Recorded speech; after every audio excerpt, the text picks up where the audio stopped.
Oremos, hermanos. Oh Señor, gracias por tu fidelidad a tu palabra, por tu fidelidad para disciplinar y juzgar por el pecado. Y también gracias por tu misericordia para perdonar y salvar por medio de tus varios pactos con tu pueblo, incluso tu pacto con David, para darle un hijo, quien reina para siempre, nuestro bendito Salvador Jesús.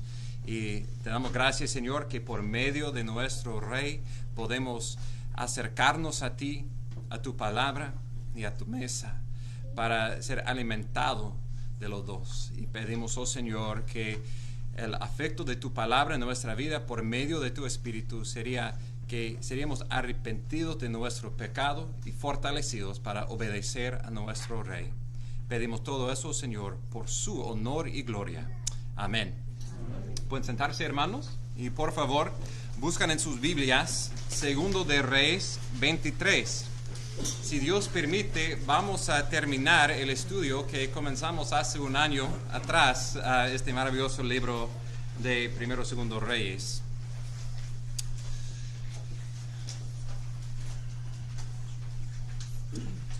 Creo que todos nosotros hemos tenido esta experiencia o hemos visto eso pasando a una familia. Están en la fila, listo para hacer sus compras. Allí está el niño pidiendo por un dulce y el padre o madre dicen no. ¿Y qué pasa? No. Y comienzan a llorar, están en el piso llorando. Y el padre o la madre dice, no me haga contar a 3. 1, 2, 2:30 y finalmente llega a la 3. ¿Y qué pasa? Pues la próxima cosa que pasa va a determinar si este niño va a aprender de obedecer o no, si hay consecuencias por su pecado, si hay fuerza detrás de las palabras. Nuestro Dios es un Padre fiel. Él siempre cumple su palabra por los dos lados, para disciplina y juicio, y también sus promesas de esperanza, gracia, perdón y salvación. Y este es en la totalidad del libro de Reyes. Si podemos escoger un tema central, yo creo que este es el tema central de Reyes, que Dios siempre cumple su palabra. 18 veces el autor dice, este pasó conforme a la palabra que Jehová había hablado por medio de sus siervos, las profetas. Aunque el libro es titulado Reyes en nuestras Biblias, habla mucho de los profetas. Porque como hemos visto, los reyes designados de Dios para poner en práctica la palabra de Dios, muchas veces no estaban haciéndolo. Y por eso Dios envió sus profetas para advertir al pueblo, para llamar al pueblo. Y cuando ellos no escucharon, 1, 2, 2:30, finalmente llegamos al 3. Dios ha llegado al culmo de su paciencia y es tiempo para disciplina para el pueblo de Dios. La mayoría de nuestra sección es este juicio o disciplina de Dios con el exilio. Como Adán y Eva eran separados de Dios, del huerto de Edén, expulsados por su pecado, nuestro pecado ha hecho una separación entre nosotros y Dios. Y la demostración de eso para la nación de Judá fue exilio de la tierra prometida, una tierra santa como el huerto de Edén. Este fue detrás de siglos y siglos de la paciencia de Dios. Pero finalmente con el rey malvado Manasés, ¿alguien recuerda la significancia de su nombre? Dios se ha olvidado. Olvidar, o sí, hace olvidar el pueblo. Él hizo olvidar de Dios, de su palabra. Dios en su gracia, después de él y su hijo Amón, levantó Josías, el mejor rey en la historia de Judá, por una generación de reformar el pueblo, un avivamiento temporal, y tristemente parece simplemente externo para los otros. Él quitó los ídolos, pero al fin de cuentas como vamos a ver en nuestro pasaje, después de la muerte de Josías, en 22 años, la nación de Judá estaba en exilio. En un ciclo de 3 deportaciones a Babilonia, y más que eso, 2 ciclos de 4 reyes malvados. El rey Joacás reinó por 3 meses, el hijo de Josías, y después de él su hermano Joacim por 11 años. Después de él, segundo ciclo, 3 meses con Joaquín, con su hijo, y después 11 años de Sedequías. Vean el orden, con este 2 ciclos, 3, 11, 3, 11. En medio del caos, Dios está en control.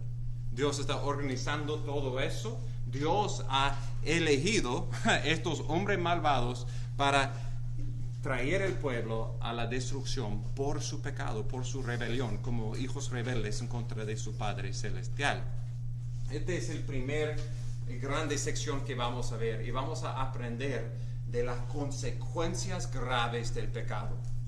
Y mi oración para mí, para nosotros, es que este nos causa considerar, antes de la próxima vez que pecamos, tan graves son las consecuencias, que vemos en nuestras mentes Jerusalén en fuego, que vemos, sentimos tan frío es ser separado del Dios de vida, y que tenemos temor de pecar en contra de ese Dios. Pero la historia no termina simplemente con el juicio que merece el pueblo por su pecado, porque el Dios, quien es fiel para juzgar, también es fiel para salvar, porque Él ha hecho un pacto con David, que aunque él y Salomón y su descendencia continuando en su pecado, Dios no iba a abandonar su promesa para dar a David un rey, un hijo para ser rey para siempre, el rey Jesús. Y hay una sombra de Cristo en el rey malvado Joaquín, quien la historia termina con lo que parece como todo perdido, todos los beneficios, las bendiciones que Dios dio a su pueblo al principio de la historia. Si podemos recordar, hace un año, en los tiempos de Salomón, cuando él temó a Jehová y Dios edificó un templo grande para su nombre, y las naciones vinieron para traer su tesoro y ponerlo a los pies del rey, para edificar una casa por Jehová. La historia termina con la casa de Dios en ruinas y las naciones robando y tomando el oro, el bronce de la casa de Dios. Todo parece perdido, el pueblo de Dios separado del lugar de Dios. Pero Dios termina la historia diciendo: todavía soy fiel, ustedes son infieles, pero quedo fiel a mi promesa, que un día va a venir un rey del linaje de David para ser resucitado del exilio, para reinar para siempre. Y esta es nuestra esperanza. Si estamos aquí tristes, depresionados, sintiendo separados de Dios, hay esperanza, y esta esperanza es solamente en nuestro Rey Jesús. Entramos entonces en el texto. Hemos pasado del poco tiempo de luz de Josías, y con su muerte, tristemente, vamos a tener 4 reyes malvados. Primero, Joacás, un corto reino, capítulo 23, versículo 31 de Segundo de Reyes. Joacás tenía 23 años cuando comenzó a reinar. Reinó 3 meses en Jerusalén. El nombre de su madre era Hamutal, hija de Jeremías de Libna. Hizo lo malo ante los ojos de Jehová, conforme a todo lo que habían hecho sus padres. Faraón Necaú lo puso en prisión en Ribla, en la tierra de Hamat, para no reinar en Jerusalén. Impuso una multa sobre la tierra de 100 talentos de plata, 1 talento de oro. Si recordamos, en ese tiempo había los poderes grandes, eran Asiria en el norte, Egipto en el sur, y Babilonia y un poco de medio Persia en el oriente. Y en ese tiempo Josías ha intervenido entre el rey Faraón Necaú de Egipto, moviéndose a Siria para formar una alianza, y no fue del Señor, y Josías perdió su vida. Y 3 meses después, su hijo Joacam fue removido de su trono y puesto en una prisión. Entonces, en este tiempo parece como Egipto es su enemigo más fuerte, pero al fin de cuentas su enemigo más fuerte es su propio pecado. Ellos eran siendo rebeldes en contra del Señor y como vamos a ver, Dios estaba elevando estos enemigos para disciplinar a ellos. Este fue el corto y malvado reino de Joacás. Después de él, su hermano. Versículo 36. Joacim tenía 25 años cuando comenzó a reinar. Él reinó 11 años en Jerusalén. El nombre de su madre era Zebuda, hija de Pedaes de Ruma. Hizo lo malo ante los ojos de Jehová, conforme a todo lo que habían hecho sus padres. Es una línea que vamos a ver repetida varias veces. Hizo lo malo ante los ojos de Dios, conforme a lo que hizo sus padres. Él reinó por 11 años como un vasallo, como un rey bajo la autoridad de, por un corto tiempo, el rey de Egipto. Él lo puso en nombre como rey para que el rey de Egipto pudiera reinar también sobre Judá. Pero, capítulo 24, versículo 1. En los días de Joacim subió Nabucodonosor, rey de Babilonia, y Joacim fue su siervo por 3 años. Después se levantó y se rebeló contra él.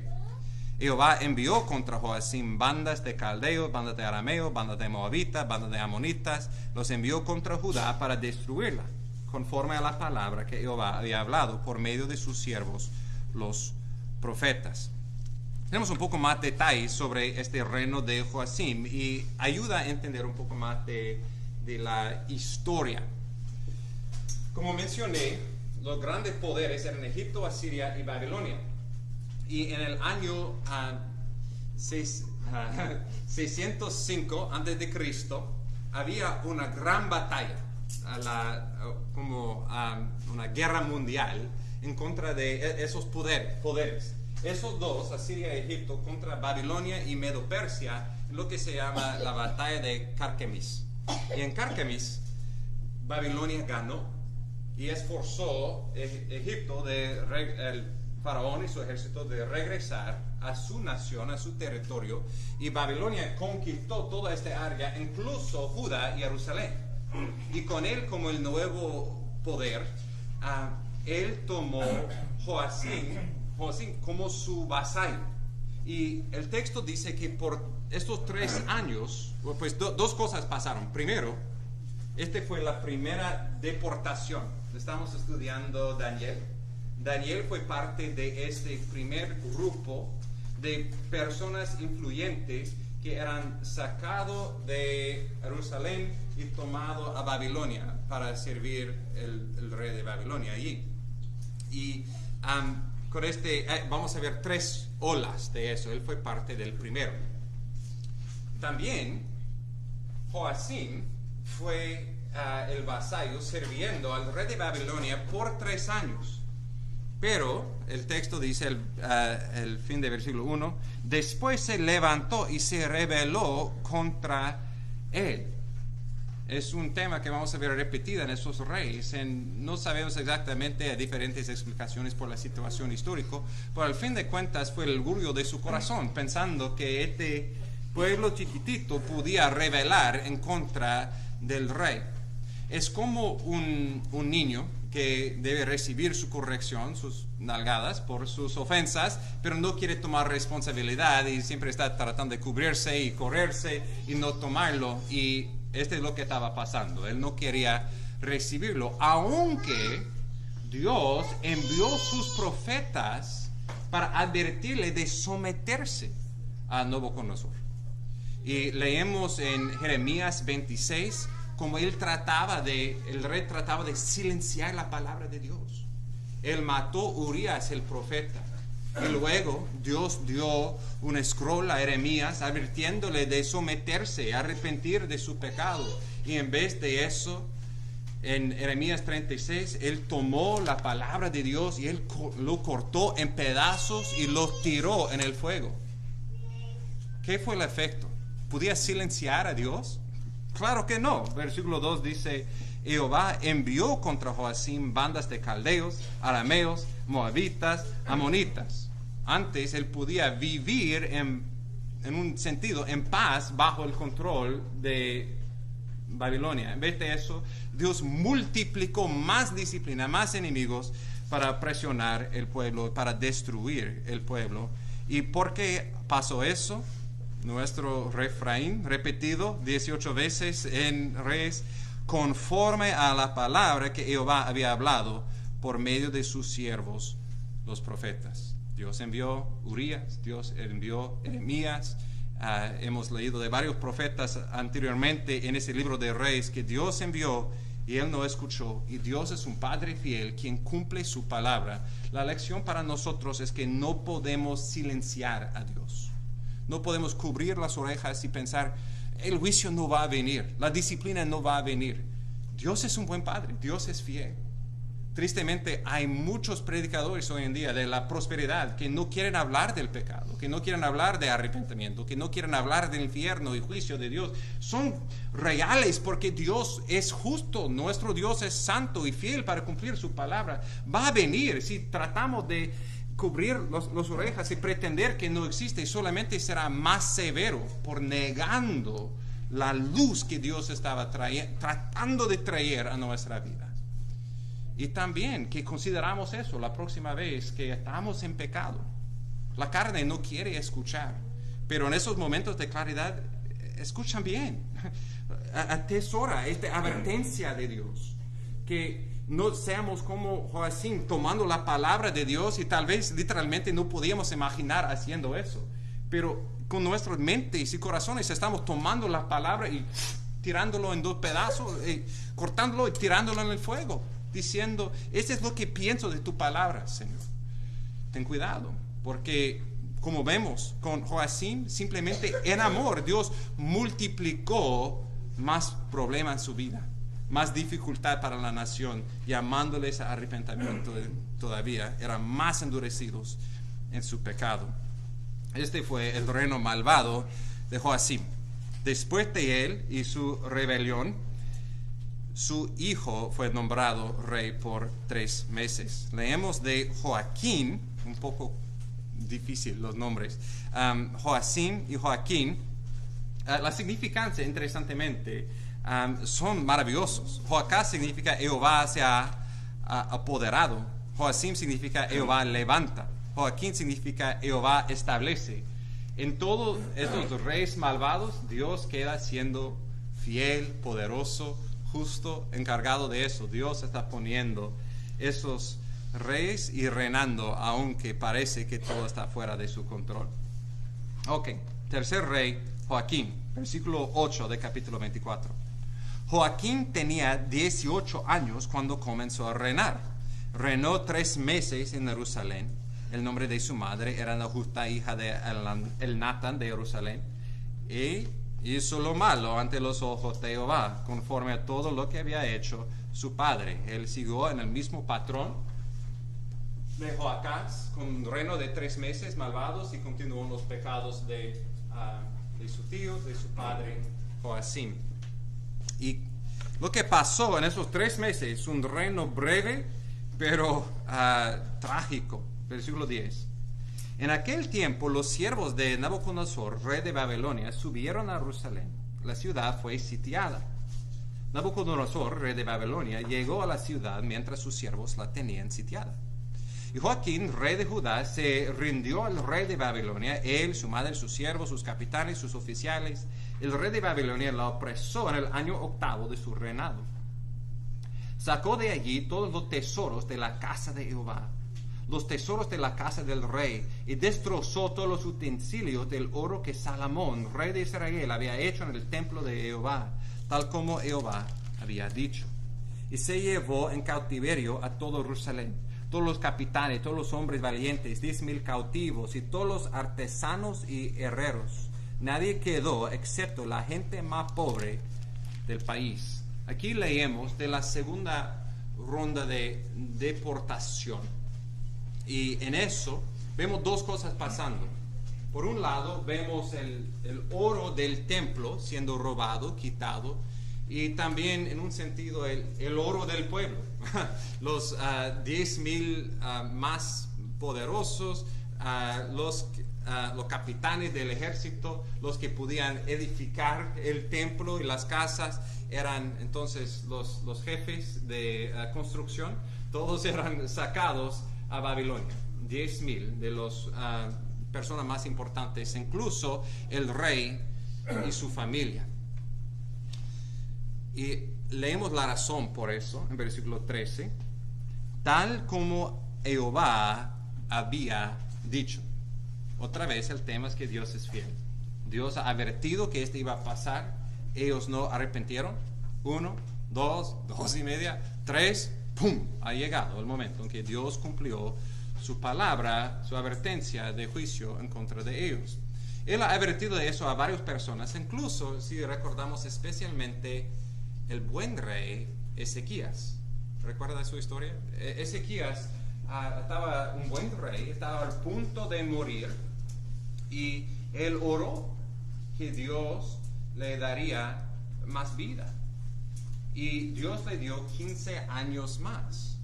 Pero en vez de dando gracias al Señor por su misericordia, cuando vino embajadores de Babilonia para visitarle, traerle flores, chocolates, decirle una tarjeta, que bueno, que sientes mejor, él trató de formar una alianza con Babilonia, demostrando todo el oro del templo y de su casa. Él estaba confiando en Babilonia en vez de confiando en el Señor. Y el resultado de eso es que Dios dijo: en la generación de tus hijos, Babilonia va a regresar y va a tomar todo este oro que tú has demostrado a ellos como motivación para ser tu amigo, para ser tu fortaleza en la próxima batalla. Y la lección de eso para nosotros es que en lo que confiamos, que no es Dios, nos destruirá. En lo que confiamos en vez de Dios, nos destruirá. En estas rondas de deportación vemos el afecto de pecado en nuestra vida. El pecado nunca es satisfecha. El pecado nunca es por nuestro bien. Siempre nos destruye. Tal vez es lo más evidente con un adicto de drogas o de alcohol. Podemos ver físicamente el afecto, como pierdan su salud, todo su dinero, su familia, su trabajo, y todavía siguen queriendo más y más, como esta vez será diferente. Este es el afecto del pecado, nos destruye. Pero no es solamente las sustancias físicas como drogas y alcohol. Podemos ser, cuando digo adicto, no estoy diciendo, como dicen los psicólogos, como tratando de separar de la culpabilidad de la persona, pero un ciclo de pecado en que estamos esclavizados a este pecado. Y este puede pasar con nuestros móviles. Somos adictos de siempre pensando que leyéndolo, los videojuegos, la tele, sea lo que sea, algo que ponemos en lugar de Dios, que cuando levantamos de la cama, cuando estamos en la cama, es la cosa en que estamos siempre pensando, nos controla hasta que roba toda la vida. Y somos como Joaquín, como Judá en ese tiempo, perdiendo más y más y más hasta ser nada, no tener vida. Y así fue por Joaquín, por su familia, por 10,000 eran sacados, deportados a Babilonia. El último rey del linaje de David por ese tiempo fue Sedequías. Capítulo 24, versículo 17. Voy a comenzar en 18. Sedequías tenía 21 años cuando comenzó a reinar y reinó 11 años en Jerusalén. El nombre de su madre era Hamutal, hija de Eramías de Libna. Y hizo lo malo ante los ojos de Jehová, conforme a todo lo que había hecho Joacim. Por causa de la ira de Jehová sucedió esto en Jerusalén y en Judea. Nota, por causa de la ira de Jehová sucedió esto. Jehová estaba en control de todo eso, incluso poniendo sobre el trono reyes malvados que iban a hacer decisiones malvadas que resultó en su disciplina. Dios, escúchame bien, Jehová no es el autor de pecado. Jehová no fue responsable por el pecado de esos reyes. Pero cuando un pueblo rechaza a Dios, Dios da líderes conforme a sus deseos. Vivimos en un país con líderes que mayormente no conocen al Señor, que rechazan la palabra de Dios. Pero tenemos líderes que representan la mayoría del pueblo en este país. Tenemos líderes mejores que merecemos por nuestras ofensas en contra de Dios. Y lo que necesitamos primero es el arrepentimiento de la iglesia, del pueblo de Dios, por confiando en ellos en vez de confiando en Dios, y por nuestro pecado. Comienza con la santidad de la iglesia. Y eso, orando, pidiendo que Dios en su misericordia nos da líderes y convierta líderes que conocen a Él. Pero Dios está en control en toda esta situación. Lo que pasó después de eso son en esta tercera ola de deportación, de destrucción de Jerusalén, es uno de los ejemplos más horrendos de las consecuencias del pecado en las Escrituras. Versículo 20 continúa. Por causa de la ira de Jehová sucedió esto en Jerusalén, en Judea, hasta que los echó de su presencia. Este es el gran efecto del pecado. Nuestro pecado nos hace una separación con el Dios santo. Como Adán y Eva pecaron y Dios dijo: en el día en que lo comes, morirás. No murieron en el sentido en que regresaron al polvo inmediatamente, pero murieron en el sentido de que Dios es la fuente de toda vida, de todo gozo, y siendo separado, distanciado de Él, es muerte. Y Judá, por su pecado repetido, sin arrepentimiento, resultó en una separación entre ellos y Dios, representado por siendo expulsado de la tierra que Dios ha prometido a Abraham y a su descendencia. Y varios eran removidos, traídos a Babilonia. Este pasó en versículos 1 a 6 con 2 años de ataque de Babilonia alrededor de la ciudad de Jerusalén. Nabucodonosor y su ejército versículo 20 dice: Sedequías se rebeló contra el rey de Babilonia. Otra vez vemos este corazón rebelde, no queriendo someterse al rey, y Nabucodonosor no tiene la misma paciencia como Jehová. Después de esta rebelión anterior, dice: ya, no más de eso, boom, es tiempo para exterminar el problema. Y él puso su ejército alrededor de las murallas de la ciudad, pero no querían rendir sus vidas. Como Joaquín, Sedequías quedó por 2 años y el pueblo, muchos murieron por hambre. Mujeres estaban comiendo sus propios hijos. Era una demostración de las consecuencias de pecado cuando en rebelión en contra de Dios tratamos de hacerlo en nuestra fuerza y morimos de nuestra debilidad, de nuestra hambre. Finalmente el rey trató de escaparse en versículos 4 a 6, y vemos los efectos horrendos de pecado en versículo 7. Después de capturar al rey Sedequías, versículo 7, degollaron a los hijos de Sedequías en su presencia. Y Sedequías les sacó los ojos, lo ató con cadenas de bronce y lo llevó a Babilonia. Como un padre no puedo imaginar un juicio más horrendo. Que la última cosa que veo es mis hijos siendo matados delante de mí por mi pecado, por su pecado, y después quitan los ojos para asegurar que esta es la última cosa que puedo ver, la memoria que repite por el resto de mi vida.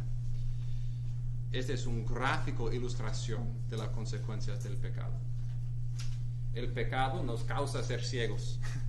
El pecado destruye a nosotros, destruye a nuestros hijos. Y este no fue solamente cualquier padre, este fue el padre del linaje de David. Lo que el enemigo estaba tratando de hacer es exterminar la línea de David, remover esta dinastía. Pero vamos a ver, Dios es más poderoso que los ataques del enemigo. Pero en otra forma, este fue la disciplina de Dios, el juicio de Dios, demostrando tan trágico es, tan grave es pecar en contra de Él. No terminó ahí, versículo 9. Y quemó la casa de Jehová, la casa del rey, y toda la casa de Jerusalén, prendió fuego a toda casa grande. No sé si han pasado por, han visto o tenido su propia casa en fuego.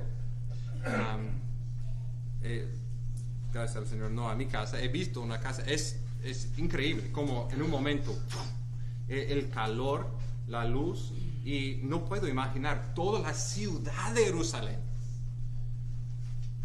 las casas de los ciudadanos, la casa del rey, la casa de Dios, todo en fuego, como Sodoma y Gomorra, porque ese es como era en su rebelión en contra de Dios. Esa es una ilustración otra vez de tan grave es pecar en contra del Señor, quien es un fuego consumidor. Este es una sombra de la destrucción que iba a venir sobre Jerusalén en el año 70 después de Cristo. Una sombra más de la destrucción que ha de venir sobre este mundo, que no será destruido con un diluvio de agua, más con fuego antes de la nueva creación. Y una sombra del infierno, en que almas para siempre sufrirán por su rebelión en contra del Dios, quien es el fuego consumidor. Su santidad, su juicio es intenso y es imposible de escapar, más que escondernos en Cristo y recibir la salvación y protección de su santa ira. Pero oro que tenemos este imagen en nuestros ojos, esta ilustración en nuestros ojos, la próxima vez que somos tentados de pecar, que vemos nuestras casas en fuego, la casa de Dios en fuego, porque tan santo es Dios. Este no fue el fin. Versículo 11.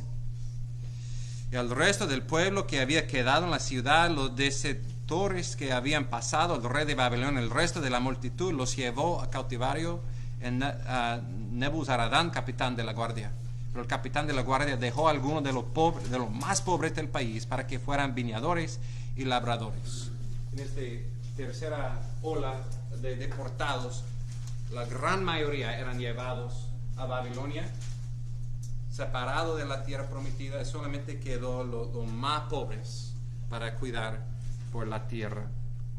Y tal vez lo más trágico, versículo 13, los caldeos hicieron pedazos las columnas de bronce que estaban en la casa de Jehová, las basas, el mar de bronce que estaban en la casa de Jehová, y llevaron el bronce a Babilonia. Si tenemos tiempo podemos leer 14 hasta 17. Es interesante que el autor no da muchos detalles sobre específicamente cuáles muebles y porciones del edificio de este templo de Salomón, de Jehová, que eran robados, tomados en exilio a Babilonia. Creo que hay dos propósitos por todos estos detalles. Primero es para este contraste que mencioné al principio.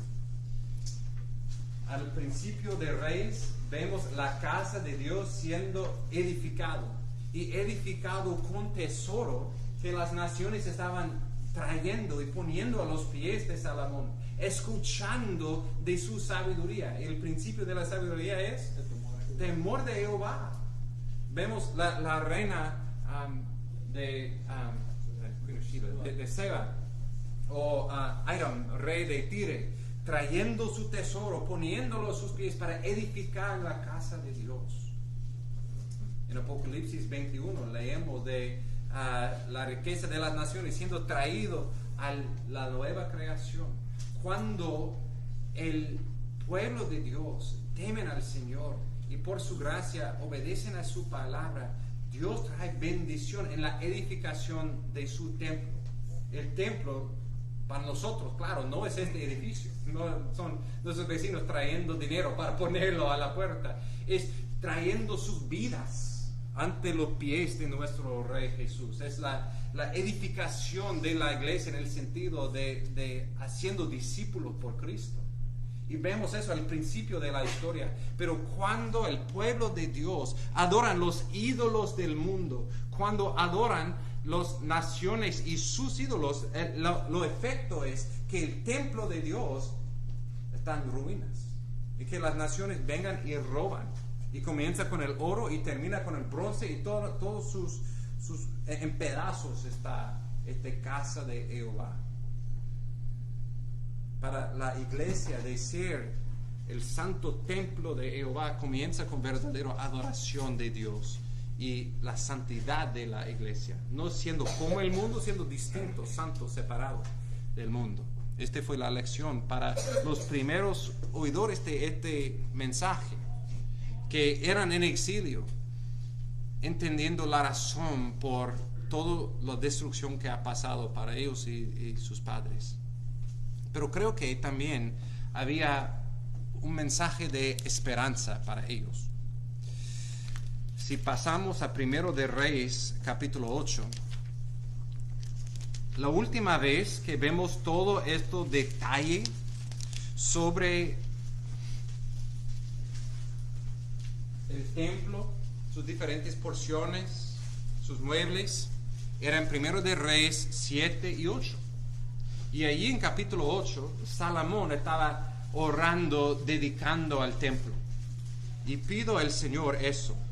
Una oración que fue una profecía del exilio que los oyentes de este libro iban a pasar. Versículo 46. Cuando pecan contra ti, pues no hay hombre que no peque, y estés airado contra ellos, y los entregues delante del enemigo, y estos los llevan cautivos a la tierra del enemigo, lejos o cerca. Si recapacitan en la tierra donde hayan sido llevados cautivos, y se arrepientan y te hacen súplica en la tierra de los que los llevaron cautivos, diciendo: hemos pecado, hemos cometido iniquidad, hemos obrado perversamente. Si se vuelven a ti con todo su corazón, con toda su alma en la tierra de sus enemigos que los llevaron cautivos, y oran a ti, vueltos hacia la tierra que diste a sus padres, hacia la ciudad que has escogido, hacia la casa que he edificado a tu nombre, entonces escucha tú desde los cielos, el lugar de tu morada, su oración, su súplica, y hazles justicia. Perdona tu pecado. Perdona a tu pueblo que ha pecado contra ti, todas las transgresiones que hayan cometido contra ti. Hazlos objeto de compasión ante los que los llevaron cautivos, para que tengan compasión de ellos. Creo que la razón por que el autor de los Reyes, escribiendo por un pueblo que han visto el fuego, que han visto el templo de Dios removido pedazo por pedazo a Babilonia, quien antes, conforme a Jeremías 7, han confiado en ese templo, no obedecieron al Señor, en vez dijeron: el templo de Jehová, el templo de Jehová, el templo de Jehová, tenemos este edificio y esta es la demostración, Dios está con nosotros. Pero no había el templo. ¿En quién iban a confiar? Él estaba, creo, recordándoles: el Dios quien creó el universo no puede ser contenido en este edificio. Él está en los cielos. Él está mirando todo lo que está pasando aquí. Y si conforme a la promesa en 1 de Reyes 8, si arrepientan de todo corazón, si buscan al Señor, Él te perdonará y Él te regresará a la tierra y será reedificada el templo. Lo que necesitas no es el templo, necesitas el Dios del templo. Y Él estaba dándoles esperanza, que después de todo ese sufrimiento por su pecado y todas sus consecuencias, todavía hay esperanza si hay arrepentimiento. Y es la misma mensaje para nosotros también. Primero, en esta sección, espero que vemos las graves consecuencias del pecado como una advertencia para nosotros. Y segundo, cuando pecamos, que seamos rápidos, que mantenemos cuentas cortas con Dios, que arrepentimos rápidamente para perdón y regresar andando en los caminos del Señor.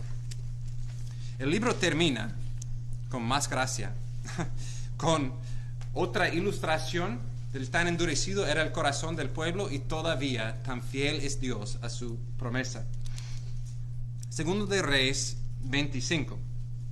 Esta es la conclusión del libro y la pregunta es, entonces después de terminando la línea de David por un tiempo, ¿qué iba a pasar con los pobres que quedaron en Jerusalén?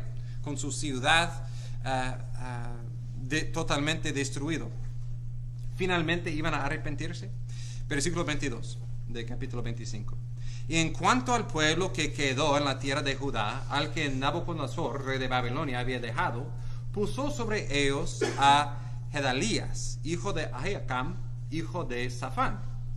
Cuando todos los capitanes de tropas, ellos y sus hombres, oyeron que el rey de Babilonia había nombrado gobernador a Gedalías, vinieron a esto en Mizpa, Ismael, hijo de Netanías, Jonanán, hijo de Caera, Serías, hijo de Tanmujet, netofatita, Hasanías, hijo de Maqueto, ellos y sus hombres. Gedalías les hizo un juramento a ellos y a sus hombres y les dijo: no temáis a los siervos de los caldeos, habitad en la tierra y servid al rey de Babilonia y os irá bien. Por este pequeño grupo que quedó, Dios en su gracia, por medio de Nabucodonosor, puso Gedalías. Gedalías no fue del linaje de David, pero fue fiel al Señor mayormente. Su padre, Safán, era un escriba, un experto en la ley. Era el escriba ayudando a Josías con sus reformas. Y su nieto, Gedalías, estaba gobernador de este territorio.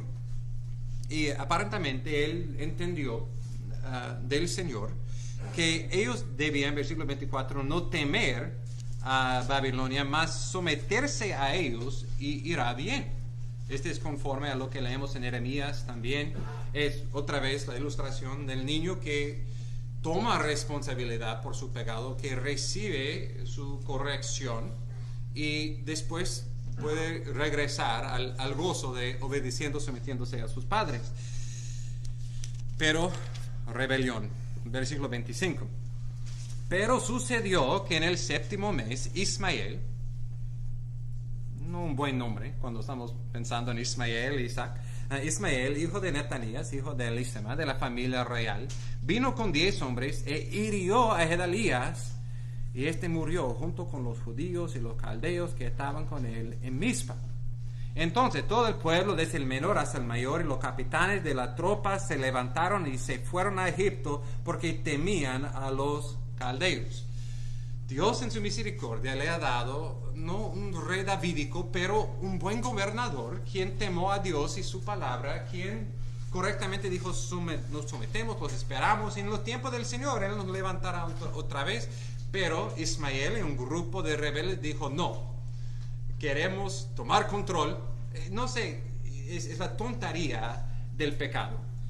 ¿Quién piense que con 10 hombres pueden batallar contra el rey más poderoso del mundo, que ha conquistado naciones? Es una tontería, pero este es el pecado, no hay lógico. Y después de removiendo el líder que Dios y que Nabucodonosor ha puesto, tomó el grupo pequeño que quedó y corrieron por sus vidas a Egipto, incluso con el profeta Jeremías. Si leemos en Jeremías 40 y 41, como él no quería ir, pero fue llevado con ellos a Egipto. En un sentido, esa es la trágica inversión o fin de la historia del Éxodo. Cuando Dios salvó su pueblo de Egipto, ¿qué estaban haciendo? Desde primer día en el desierto, no hay agua, no hay pan, que regresamos a Egipto. Siempre había este grupo queriendo regresar. Como Proverbios dice, como un perro o su vómito. Y ten cuidado. Dios nos salva del pecado. Nos salva de esta esclavitud. Pero el enemigo siempre quiere distorsionar nuestra memoria de pensar, oh, tan rico, tan maravilloso fue nuestra vida anterior antes de Cristo. Y olvidamos del dolor, olvidamos de, como estamos veando con los adictos de drogas o de otra forma de esclavitud, de pecado, olvidamos de las horrendas consecuencias del pecado y pensamos que todo fue rosas y maravillosas. No es así. Pero tristemente, este corazón rebelde terminó con un grupo finalmente regresando a Egipto. Pero gracias a Dios, este no es el fin de la historia. Con toda la infidelidad del pueblo, Dios permanece fiel, porque no puede negarse a sí mismo ni a su promesa a David. Versículo 27. Aconteció que en el año 37 del cautiverio de Joaquín, recuerda, Joaquín tenía su reino por 3 meses y después fue llevado a exilio en Babilonia. Por 37 años de cautiverio, esperando en la prisión de Babilonia. Este rey malvado, Joaquín, rey de Judá, en el mes 12, a los 26 días del mes, Evil Merodac, rey de Babilonia, en el año en que comenzó a reinar, sacó de la prisión a Joaquín, rey de Judá. Le habló con benevolencia, con gracia, y puso su trono por encima de los tronos de los reyes que estaban con él en Babilonia. Le cambió sus vestidos de prisión. Comió en la presencia del rey siempre, todos los días de su vida. Y para su sustento se le dio de continuo una ración de parte del rey, una porción para cada día, todos los días de su vida. Qué maravillosa gracia de Dios. Dios nos ha dado el testimonio de qué tipo de rey fue eso. Fue un rey malvado, no había nada bueno en él, mas Dios hizo un pacto con su bisabuelo David, que del linaje de David iba a venir un hijo, quien iba a reinar para siempre. Y cuando por Judá pareció como todo fue perdido, la noche más oscuro, había luz.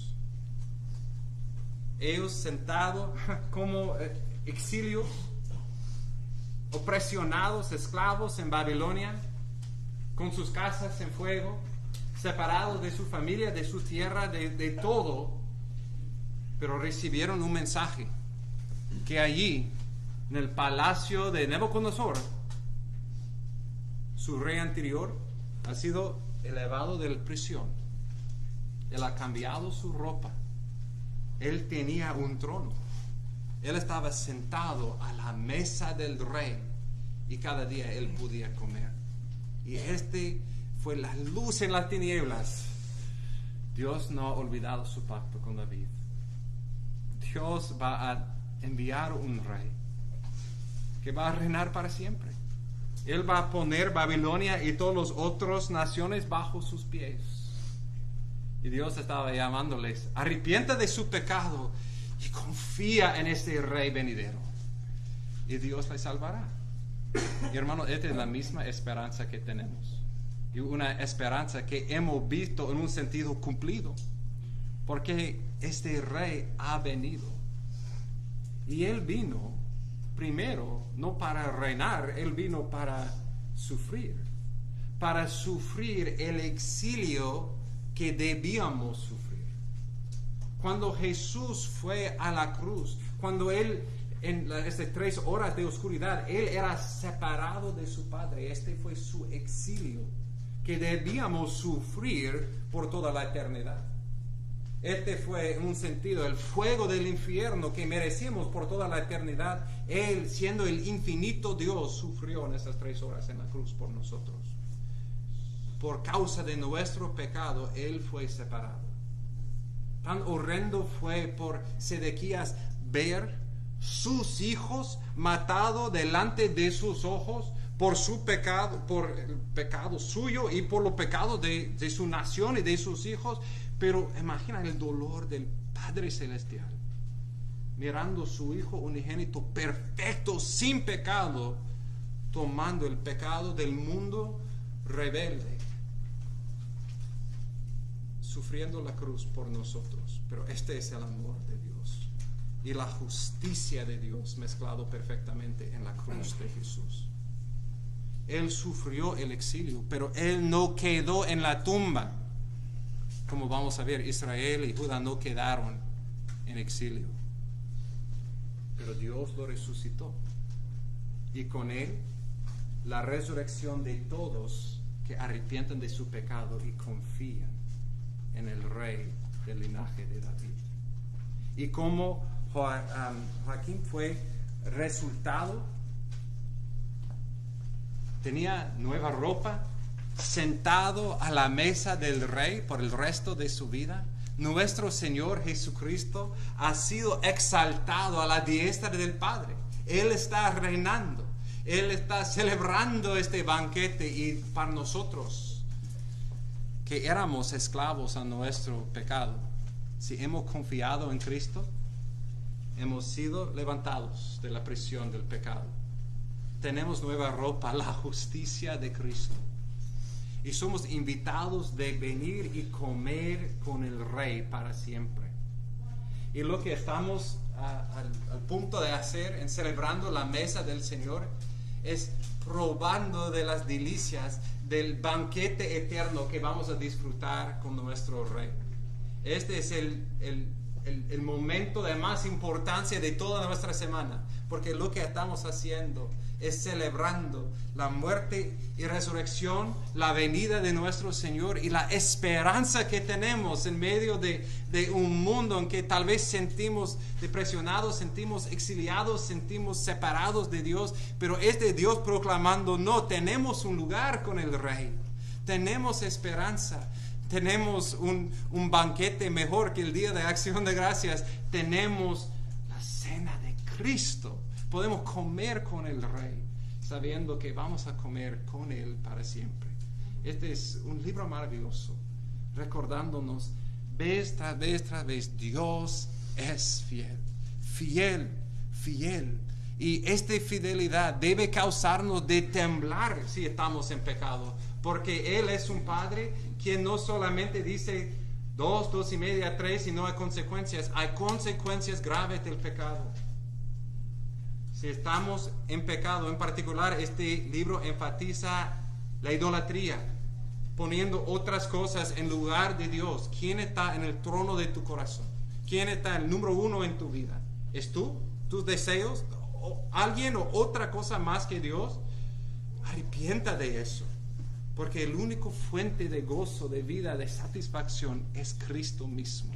Adora a Él. Arrepienta de esa idolatría, porque si no, vendrán más y más y más graves consecuencias.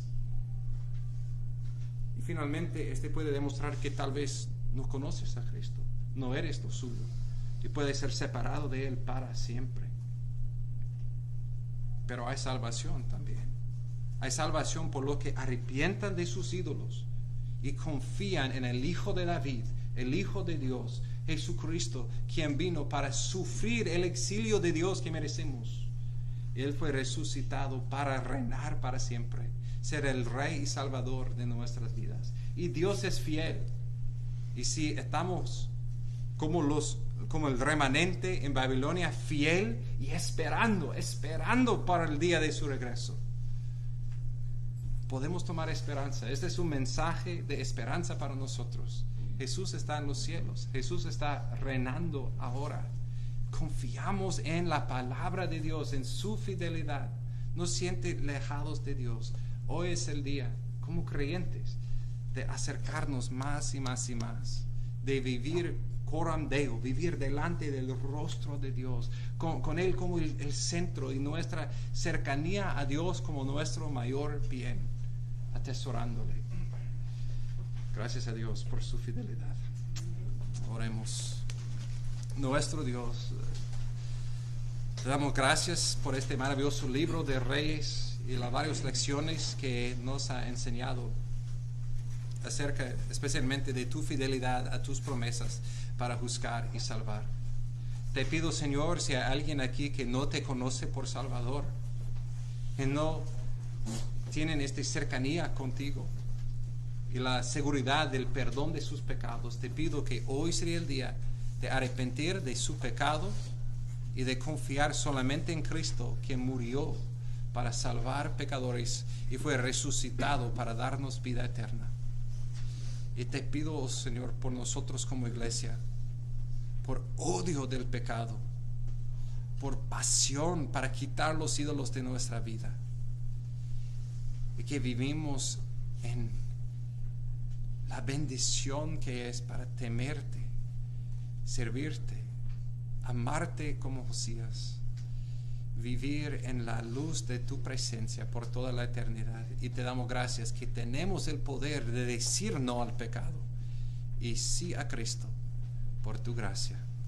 En el nombre de Cristo y para su gloria oramos. Amén.